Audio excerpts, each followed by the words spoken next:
नमस्कार दोस्तों, क्या आपने कभी सोचा है कि दुनिया की सबसे छोटी चीज क्या है? आज हम परमाणु एटम के इतिहास की एक बहुत ही मजेदार यात्रा पर जा रहे हैं। हमारी कहानी शुरू होती है 2600 साल पहले प्राचीन भारत में एक ऐसे विचार से जो इतना छोटा था कि उसे देखा भी नहीं जा सकता था। परमाणु की कहानी उस सबसे छोटे कण की खोज जिससे ये पूरी दुनिया बनी है। तैयार हो जाइए इस वैज्ञानिक और हास्यपूर्ण सफर के लिए। मिलिए हमारे पहले हीरो से, महर्षि कणाद 600 ईसा पूर्व। एक दिन वो आराम से पेड़ के नीचे बैठे थे और चावल का एक दाना खाने की कोशिश कर रहे थे। पर जैसे ही दाना टूटकर इतना छोटा हुआ कि उसे और नहीं बांटा जा सकता था, कणाद ने सिर खुजाया और घोषणा की, यही है परमाणु यानी परमाणु, दुनिया का सबसे छोटा अविभाज्य कण। समय आगे बढ़ता है और हम पहुंचते हैं 19वीं सदी में, जहां वैज्ञानिक जे थॉमसन एक स्वादिष्ट लेकिन अजीबोगरीब मॉडल के साथ तैयार थे। ये थी उनकी प्रयोगशाला। थॉमसन ने सोचा, परमाणु एक प्लम पुडिंग जैसा होता है, या हमारे वीडियो के लिए एक बड़ा सा तरबूज। थॉमसन ने उत्साह में भरकर तरबूज को पोक किया। उनके अनुसार ये पूरा तरबूज सकारात्मक चार्ज था, जिसमें छोटी छोटी चीजें फंसी हुई थीं। और अचानक उन्हें तरबूज से छोटे भनभनाते बीज मिले जो नेगेटिव चार्ज थे। थॉमसन ने उन्हें नाम दिया इलेक्ट्रॉन। परमाणु से निकलने वाला पहला उप परमाणु कण मिल गया। अब मैदान में आते हैं अर्नेस्ट रदरफोर्ड। इन्हें पुडिंग मॉडल बिल्कुल पसंद नहीं आया। उन्होंने सोचा, चलो एक खेल खेलते हैं जिसे हम कहेंगे उप परमाणु क्रिकेट।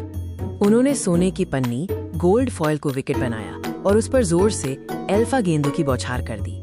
ज्यादातर गेंदें सीधे निकल गईं, जैसे कोई नहीं था। लेकिन तभी कुछ गेंदें, 20,000 में से सिर्फ एक, वापस उछलकर रदरफोर्ड के चेहरे पर लगी। वो चिल्ला उठे, ये तो ऐसा है जैसे मैंने टिश्यू पेपर पर तोप का गोला मारा हो और वो वापस आ गया हो।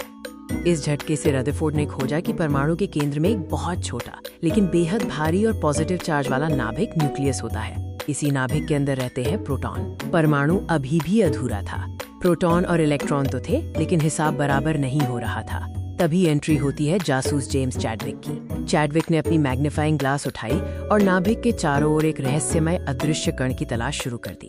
ये कण वहां था, लेकिन कोई चार्ज नहीं था, इसलिए इसे पकड़ना मुश्किल था।